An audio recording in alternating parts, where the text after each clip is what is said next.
Federation of resident doctors association की ओर से देशव्यापी हड़ताल बुलाई गई है। इसी के तहत जोधपुर के एमडीएम अस्पताल के रेजिडेंट डॉक्टर्स ने नीट पीजी काउंसलिंग 2021 में देरी को लेकर विरोध प्रदर्शन किया। 2 घंटे की डॉक्टरों की हड़ताल के चलते मरीजों को काफी दिक्कत का सामना करना पड़ा।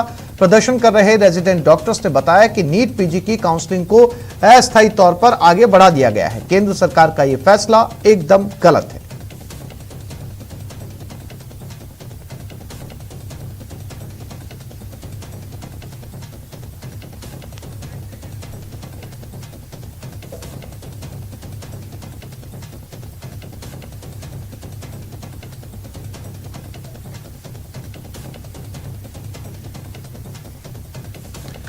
और भरतपुर में बदमाशों का तांडव देखने को मिला। बदमाश ने पुलिस पर फायर किया। पुलिस कर्मियों ने जमीन पर लेटकर अपनी जान बचाई। अवैध हथियार के साथ बाजार में यह बदमाश घूम रहा था। पुलिस ने बदमाश रब्बो उर्फ टाइगर को दबोच लिया है। कब्जे से अवैध कट्टा और खाली कारतूस बरामद कर लिया गया है।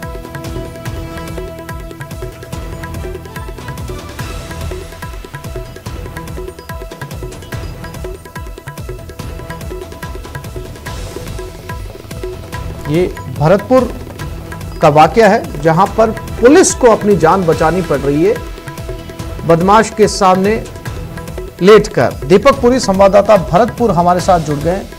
दीपक, भरतपुर से अक्सर इस तरह की जो है वारदातें सामने आने लगी है। आमतौर पर देखा जाता है कि अपराधी या आरोपी पुलिस से बचकर भागता है या पुलिस से अपनी जान बचाता है, लेकिन भरतपुर में तस्वीर बिल्कुल उल्टी है। यहां पर पुलिस को नीचे लेटकर अपनी जान बचानी पड़ रही है अपराधी के सामने। दीपक, बिल्कुल आसिफ, देखिए भरतपुर की बात की जाए तो भरतपुर में बदमाशों का हौसला इस कदर बुलंद है कि अवैध हथियार के साथ वो दिन दहाड़े कहीं भी किसी भी वारदात को अंजाम दे देते हैं। तो इसी तरह से ये रोडावल कस्बे का मामला है। पुलिस को सूचना मिली थी कि एक जो बदमाश है रब्बो उर्फ टाइगर, वो अवैध हथियार के साथ कस्बे में घूम रहा है और किसी भी बड़ी वारदात को अंजाम दे सकता है। जिस पर पुलिस थानाधिकारी जो है मनीष शर्मा वो मैं जाप्ते के साथ में बाजार में पहुंचे और बदमाश को पकड़ने का प्रयास किया। तभी बदमाश ने पुलिस को देख करके भागने का प्रयास किया और पुलिस पर फायरिंग शुरू कर दी। फायरिंग के दौरान पुलिस ने जमीन पर लेट करके और जो है अपनी जान बचाई और चारों तरफ से घेराबंदी करके जो है बदमाश को जी दीपक, जानकारी के लिए आपका धन्यवाद।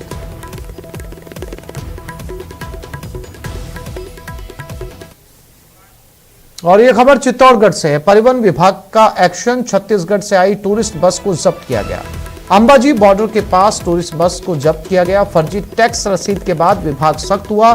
सैलानियों को परेशानी उठानी पड़ रही।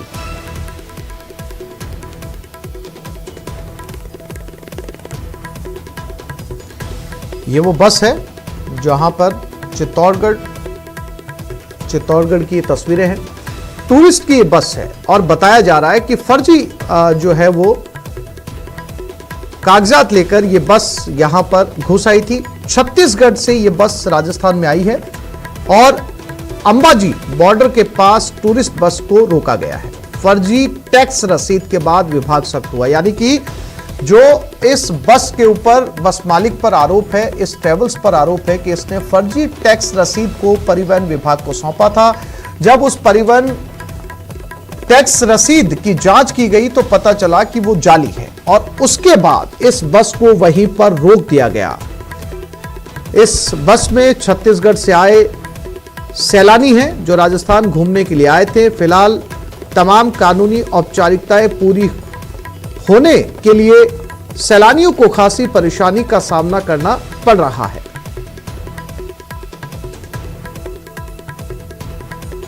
इसके बाद परिवहन विभाग किस तरह की कानूनी कार्रवाई करता है, क्या कदम उठाए जाते हैं, क्या जुर्माना लगाया जाता है ट्रेवल्स के ऊपर, फिलहाल इस बात का इंतजार किया जा रहा है। लेकिन ये पूरी बस सैलानियों से भरी हुई है।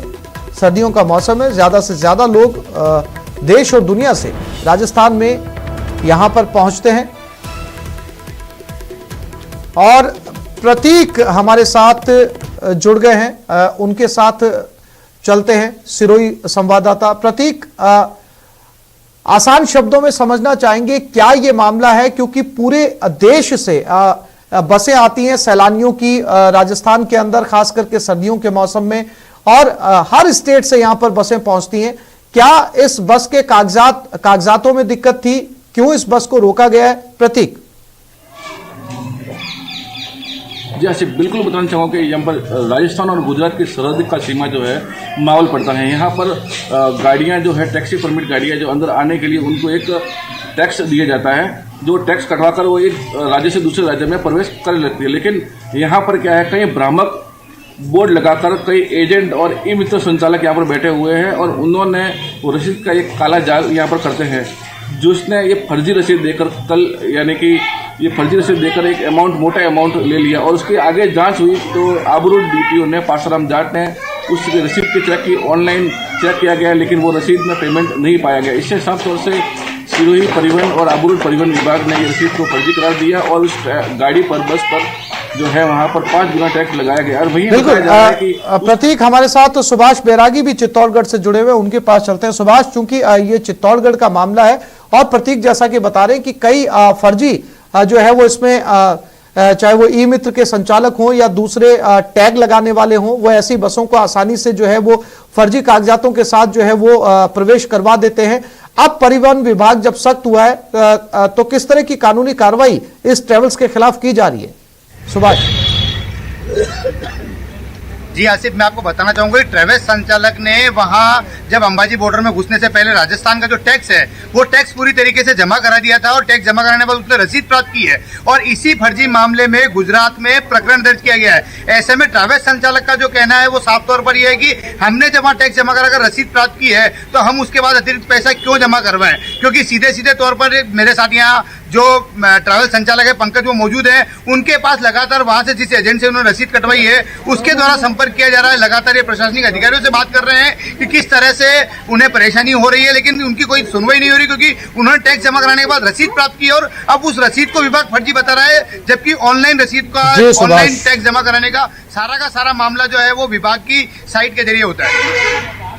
जी सुभाष जी, प्रतीक और सुभाष, आप दोनों का बहुत धन्यवाद तमाम जानकारी देने के लिए। तो इस बुलेटिन में फिलहाल इतना ही। नमस्कार।